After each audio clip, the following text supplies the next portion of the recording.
Agama Samaritan meyakini mereka adalah agama kuno sebelum Yahudi yang dipercayai diperintahkan untuk menjaga kitab Taurat Nabi Musa. Mereka mendakwa kitab Taurat orang Yahudi pada hari ini diseleweng dan Yahudi adalah ajaran sesat. Video kali ini menerangkan mengenai agama Samaritan dan apakah yang diimani oleh mereka.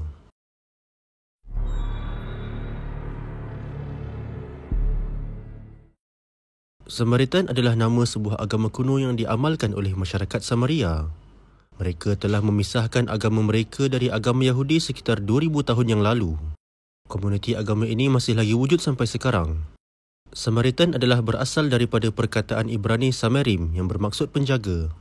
Manakala Samaritan pula adalah agama yang menjaga undang-undang Taurat. Ia juga dikenali sebagai sebuah agama Abrahamik yang berkait rapat dengan agama Yahudi. Mereka mendakwa agama mereka adalah ajaran Nabi Musa yang asli berbanding agama Yahudi. Menurut tradisi Samaritan, Gunung Gerizim adalah kawasan suci bagi Bani Israel. Gunung Gerizim terletak di West Bank di selatan Nablus. Rujukan mengenai Gunung Gerizim ini berasal daripada kisah dalam buku Yahudi Perjanjian Lama, ketika mana Nabi Musa memerintahkan Nabi Joshua untuk mengumpulkan 12 suku Bani Israel. Dipecahkan mereka menjadi dua kumpulan 6 Bani Israel ditempatkan di puncak Gunung Gerizim yang dikenali sebagai Gunung Rahmat dan sebahagian lagi ditempatkan di puncak Gunung Ebal yang dikenali sebagai Gunung Laknat. Penganut Samaritan mendakwa mereka juga salah satu daripada 12 suku Bani Israel. Ini kerana mereka merupakan keturunan cucu Nabi Yaqub melalui jalur Nabi Yusuf. Nabi Yusuf mempunyai 2 orang puteranya iaitu Efraim dan Manasye. Melalui keturunan inilah berkembangnya kaum Samaritan. Mereka berpecah dengan kaum Yahudi disebabkan banyak perkara. Perpecahan di antara mereka dan orang Yahudi bermula pada zaman Imam Eli di Israel di kota Silo sebelum digantikan oleh Nabi Samuel sekitar tahun 722 sebelum Masihi. Perpecahan mereka tidak melibatkan perpecahan mazhab ataupun perpecahan ranting sahaja, tetapi perpecahan itu telah mewujudkan sebuah anutan ortodoks dalam ajaran Nabi Musa. Mereka menamakan agama mereka sebagai Samaritan, sempena golongan yang menjaga ajaran Taurat Musa. Akan tetapi, negara haram Israel tidak pernah mengiktiraf mereka sebagai agama dan status keagamaan mereka seakan-akan tidak diendahkan. Menurut buku The Samaritans, The Earliest Jewish Sect, Their History, menyatakan bahawa dalam sumber rujukan orang Yahudi juga, mereka mengakui bahawa Samaritan merupakan keturunan Nabi Yusuf dan pada asalnya mereka adalah dari keturunan Bani Israel. Mereka terus mendiami di kawasan pergunungan Gerizim sehingga sekarang. Kepercayaan Samaritan. Menurut kepercayaan Samaritan, mereka percaya hanya terdapat satu Tuhan sahaja yang dikenali sebagai Jehovah. Tuhan yang sama yang diiktiraf oleh para Nabi Ibrani bermula Nabi Ibrahim sehingga Nabi Musa. Samaritan juga beriman bahawa Allah menurunkan kitab Taurat kepada Nabi Musa. Penganut Samaritan juga percaya bahawa Gunung Gerizim adalah sebuah tempat perlindungan yang Allah telah pilihkan untuk Bani Israel dan bukan kota Jerusalem. Seperti mana kepercayaan agama Yahudi, mereka mengatakan di Jerusalem. Mereka juga beriman kepada konsep syurga dan neraka. Penganut Samaritan juga percaya akan bangkit seorang Rasul di akhir zaman, namanya adalah Tahib. Menurut mereka, seorang manusia akan diutuskan di akhir zaman yang bernama Tahib dikenali sebagai pemulih ajaran. Mereka percaya Tahib itu merupakan seorang Rasul seperti mana disebut di dalam Taurat buku Ulangan, bab 18 ayat 15 dan ayat 18.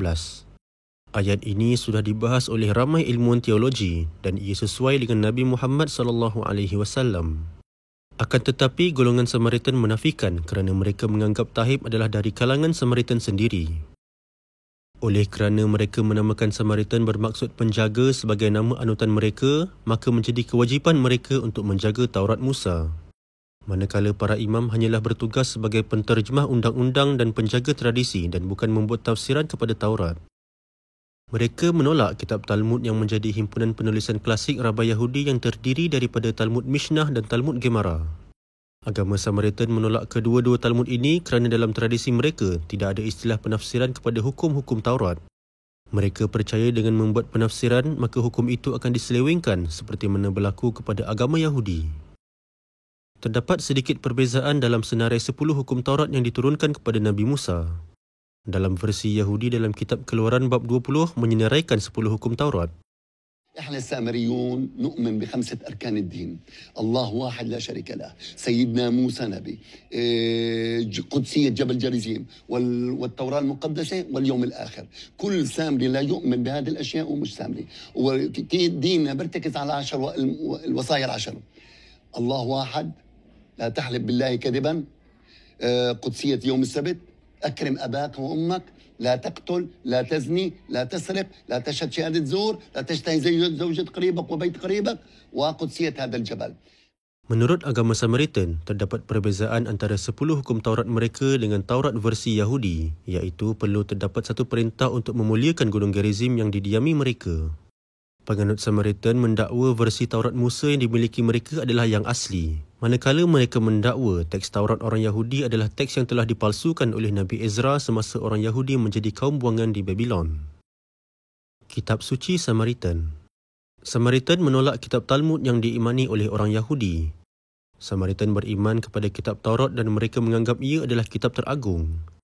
Taurat Samaritan iaitu Pentateuch Samaritan adalah versi 5 kitab Taurat dalam bahasa Ibrani tetapi dengan aksara abjad Samaria yang digunakan oleh orang penganut Samaritan. Di dalam himpunan kitab suci Samaritan, mereka juga memasukkan kitab Abisha yang dipakai di sinagog Samaritan di Nablus. Mereka percaya kitab itu ditulis oleh Abiswa bin Pinehas, cicit dari Imam Besar Harun. Pada 1 Januari 2015, jumlah penganut Samaritan hanyalah berjumlah 777 orang sahaja. Kebanyakan mereka berada di Israel dan tebing barat. Antara kebolehan mereka boleh bercakap dalam bahasa Ibrani dan juga bahasa Arab. Kesimpulannya, dapat dilihat wujud percanggahan ketara di antara agamawan Bani Israel terhadap agama yang ditinggalkan oleh Nabi Musa AS sehingga mewujudkan perpecahan antara agama Yahudi dan Samaritan. Maka benarlah firman Allah dalam Al-Quran yang bermaksud, dan di antara mereka pula ada orang-orang yang buta huruf. Mereka tidak mengetahui akan isi kitab Taurat selain dari penerangan-penerangan bohong dari ketua-ketua mereka, dan mereka hanyalah berpegang kepada sangkaan-sangkaan sahaja. Surah Al-Baqarah ayat 78.